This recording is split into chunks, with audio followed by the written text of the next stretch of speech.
God. The thing that has always separated masterpieces from the great games is the feeling that they inspire. Granted, it's not at a fair metric, but when you play a game that is truly special, you just know it. It goes beyond logic, classification, and even reason. Well, God of War, the 2018 one, is a masterpiece, even if it's the game that sometimes feels like it's sacrificing tangible greatness for the chance to inspire a feeling.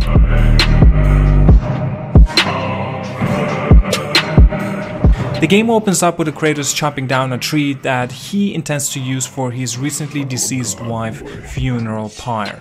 He is joined by his son, Atreus, a precocious young boy whose grief is tempered by the blunt, sometimes cruel life lessons of his father. Not long after, a truly incredible occurrence kickstarts Kratos and Atreus' journey, which is quite unlike any of the God of War franchise have ever seen. So, this is going to be my review of first year anniversary for this game. Enjoy.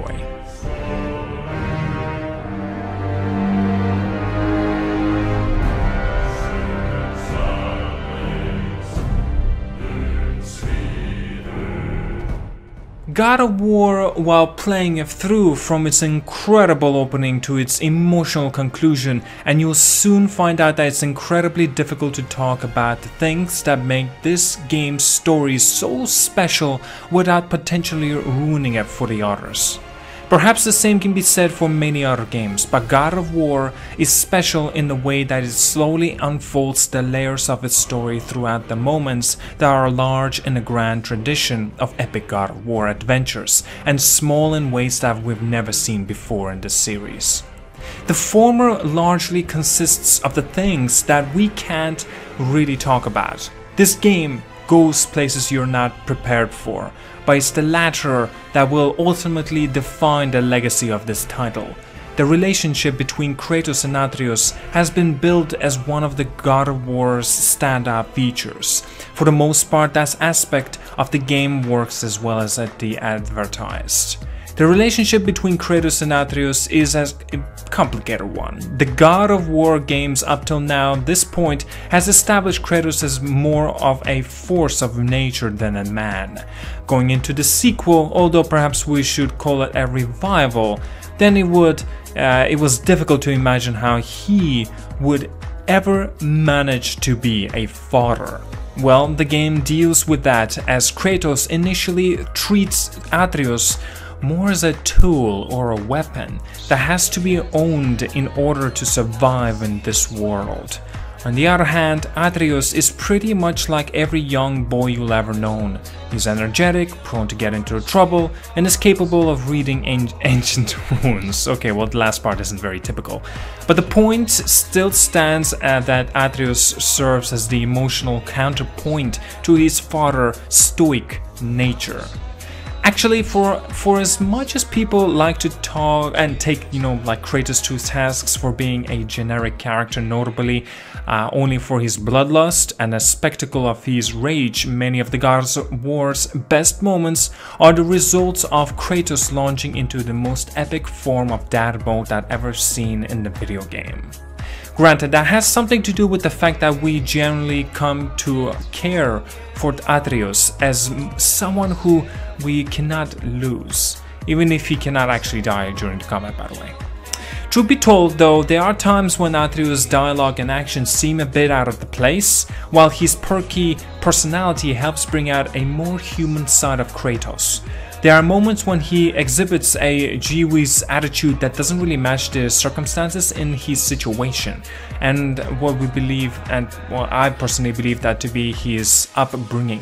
What ultimately makes the Kratos-Atreus dynamic work as it does is the way the game weaves their relationship into nearly every aspect of the experience.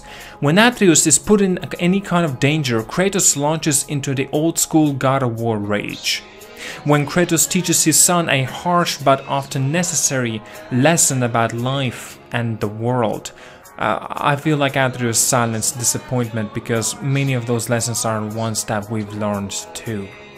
We got to watch Atreus evolve as a warrior as his skills grow greater in combat.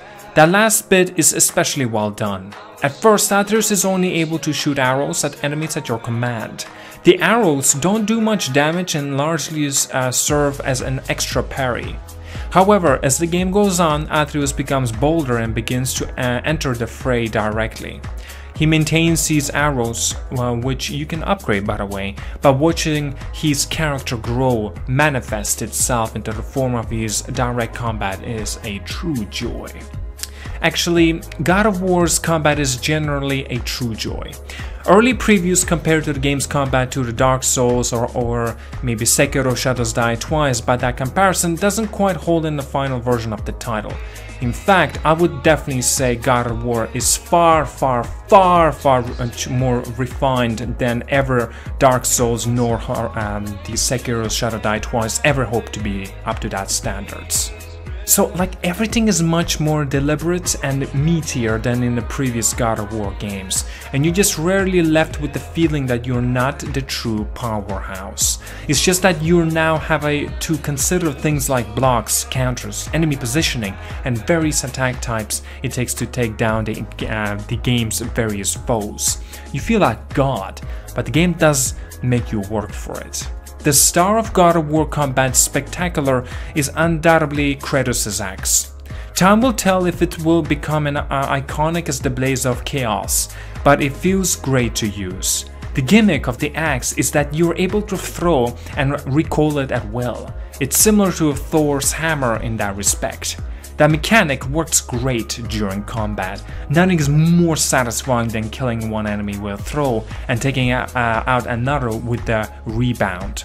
And is one of the many ways that God of War's combat keeps you on your toes and inspires you to come up with the creative solutions to increasingly complicated conflicts. The axe is also used to solve many of the game's puzzles. God of War has always featured a few brain teasers, but this new collection of puzzles features some truly challenging scenarios.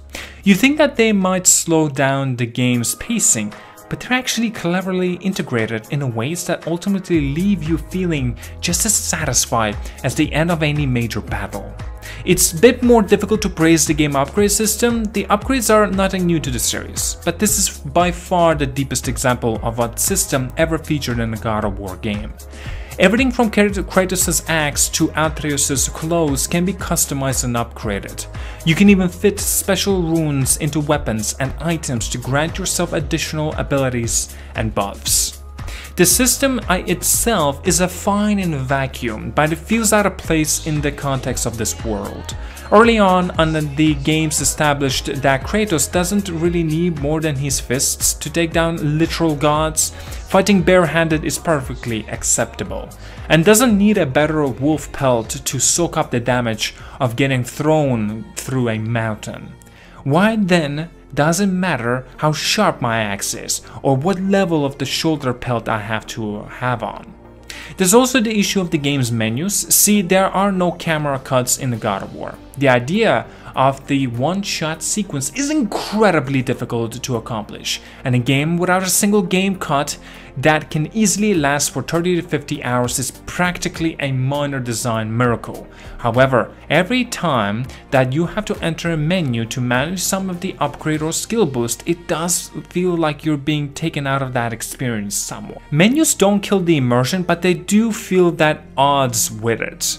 But thankfully that annoyance pales on the comparison to the world that God of War focuses sweeping shots gradually reveals.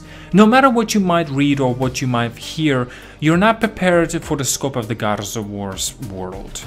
I'd stop just short of calling it an open world game, but it's a large world that is loaded with various side quests for those who desire to seek them. That's what makes the whole thing work. God of War's side missions are there to be found by those who want to find them, and are in no way shoved down your throat and add a to-do list, a log of missions that you'll never get to it. It's not just the missions though, but the side characters area design that makes God of War world so special. You've probably seen quite a few screenshots of God of War snowy landscapes. Is that what makes the whole game look like? It most certainly does not. In fact, there are areas of the God of War that I would rank among the most visually creative and exciting in any video game I've ever played. What's more is that they are all somehow feel appropriate to this world, even if they are on paper radically different. There are even a Metroidvania aspect to some of the areas that allows you to travel between them and unlock shortcuts. Of course, it doesn't hurt that God of War is one of the most beautiful games ever made. The level of detail on every character is simply stunning. Kratos in particular looks incredible, but when one of those well-designed areas meets the game's daunting graphical engine, it produces a moment that will cause you to stare in disbelief at your screen.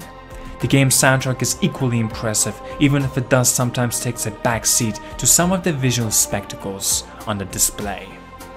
God of War's peripheral characters are somehow even more memorable than its levels. The game doesn't boast a particularly large ensemble, but there are many characters you'll meet along the way, and every single one of them feels like they're playing an indispensable role in the story. They are grouchy weaponsmiths with the sense of humor of the drunken uncle, a mysterious magic wielder who sets the grander events of the game into motion, a disembodied head with tons of gossip to share, and many more notable personalities who aid and hinder your quests. Kratos and Atreus remain the stars, but there are certainly a few people you meet along the way who truly steal the show. And what a show it is. My biggest complaint about God of War are all related to the things that were implemented in the attempt to give gamers more. More options, more gameplay, more mechanics, and more world. In a weird way, Sony enthusiasm reminds me of Atreus. The developers are eager to show the world what they can do, and in their enthusiasm, they sometimes overstep into the dangerous waters that require the players to step in and reach out an understanding open hand.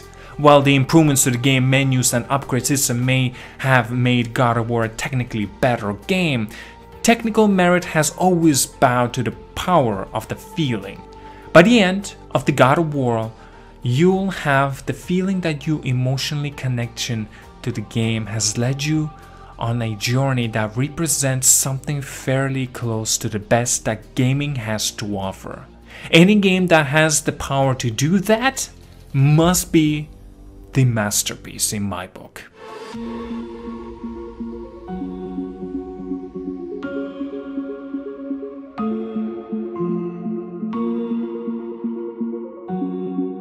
This is indeed probably, I would say, maybe the best game ever made, in my personal opinion.